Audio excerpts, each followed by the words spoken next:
مسیرہ بنت فاروق صاحب کو، مدرسے کی طالبہ مسیرہ بنت فاروق یہ آئیں اور قرآن پاک کی عظمت پر اپنی تقریر پیش کریں۔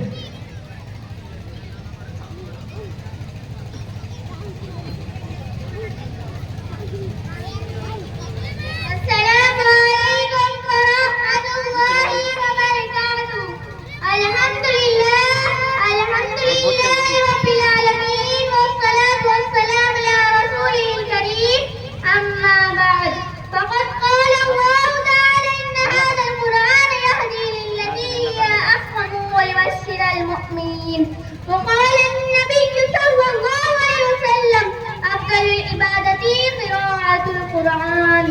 چھوڑ گئے مسلم قرآن کو حق سے بیگانہ ہوا، چھوڑ گئے مسلم قرآن کو حق سے بیگانہ ہوا، آپ بھی رسوا ہوا، دین بھی رسوا کیا۔ محترم حاضرین اور میرے عزیز دوستو، آج میں آپ سب کے سامنے ایک چھوٹی سی تقریر پیش کرنے کی ہمت کر رہی ہوں۔ امید ہے کہ آپ سب غور سے سن کر میری ہمت افزائی کریں گے۔ میری تقریر کا عنوان ہے قرآن پاک۔ محترم حاضرین، قرآن پاک اللہ کی کتاب ہے، قرآن سچی کتاب ہے، اس کا ایک ایک حرف سچا ہے۔ قرآن پاک کو اللہ تعالیٰ نے میرے اور آپ کے نبی صلی اللہ علیہ وسلم پر نازل فرمایا۔ یہ قرآن تھوڑا تھوڑا نازل ہوا، دوسری تمام کتابیں ایک ہی وقت میں پوری کی پوری نازل ہوئی، لیکن ہمارا یہ قرآن 23 سال کے عرصے میں نازل ہوا۔ قرآن اللہ کا آخری پیغام ہے جو اب قیامت تک باقی رہے گا۔ اس کی حفاظت کی ذمہ داری خود اللہ تبارک و تعالیٰ نے لی ہے، اس کا وعدہ خود قرآن شریف میں موجود ہے۔ اِنَّا نَحْنُ نَزَّلْنَا الذِّكْرَ وَإِنَّا لَهُ لَحَافِظُونَ۔ بے شک یہ قرآن ہم نے نازل کیا اور اس کی حفاظت ہم خود کریں گے۔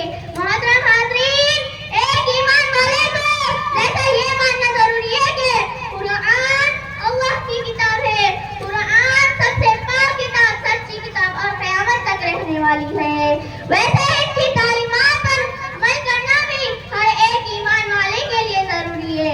اگر ہمیں اس کا علم نہیں ہے تو اس کا علم حاصل کرنا ضروری ہے کہ اللہ تعالیٰ نے اس کتاب کے ذریعے کن باتوں کے کرنے کا حکم دے رہے ہیں۔ جیسے اللہ کو ایک مانا ساری دنیا اور دنیا کی ہر ایک چیز پیدا کرنے والا وہی ایک خدا ہے۔ کائنات کا ذرہ ذرہ کسی کو نفع اور نقصان پہنچانے میں اللہ کا محتاج ہے۔ ایسے ہی نماز پڑھنا، رمضان کے روزے رکھنا، اپنے مال کی زکات دینا، بقرہ عید پر قربانی کرنا، اور اگر اللہ نے مال دیا ہے تو مکہ جا کر اس کے مبارک گھر کا حج کرنا، اور ہر وقت آخرت کی فکر میں رہنا ہے۔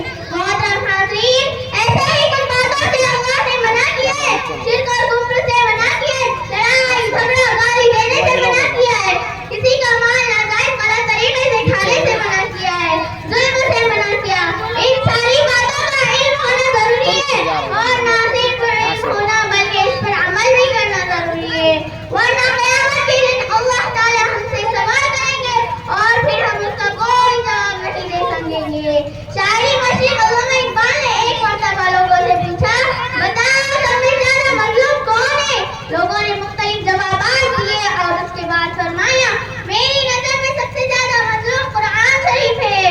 وہ اس طرح کی دنیا میں بہت بڑی تعداد مسلمانوں کی ہے جو قرآن شریف کو پڑھنا ہی نہیں جانتے، اور جو پڑھنا جانتے ہیں وہ ان میں بہت کم وہ لوگ ہیں، اور جو اس کو پابندی اور احترام سے پڑھتے ہیں، اور جو پڑھتے ہیں اس کو سمجھ کر نہیں پڑھتے، ترجمہ اور تفسیر نہیں پڑھتے، اور جو سمجھ کر پڑھنے والے ان پر عمل بھی کرنے والے تھوڑے ہوتے ہیں۔ اس لیے قرآن کا اصل مقصد تو اس کی باتوں پر عمل کرنا اور دوسروں کو اس کی دعوت دینا ہے، اور برائیوں سے بچنا ہے، اور دوسروں کو بھی برائیوں سے بچنے کی دعوت دینا ہے۔ بس اب آخر میں اللہ تعالیٰ سے دعا کرتی ہوں کہ اللہ تعالیٰ ہم سب کو قرآن پر عمل کرنے کی توفیق عطا فرمائے۔ آمین ثم آمین۔ اب ایک شعر پر میں اپنی تقریر ختم کرتی ہوں۔ قرآن کو جب سے ہم نے چھوڑا ہے دوستو، قرآن کو جب سے ہم نے چھوڑا ہے دوستو، رنج عالم نے ہم کو گھیرا ہے دوستو۔ ورحمة الله.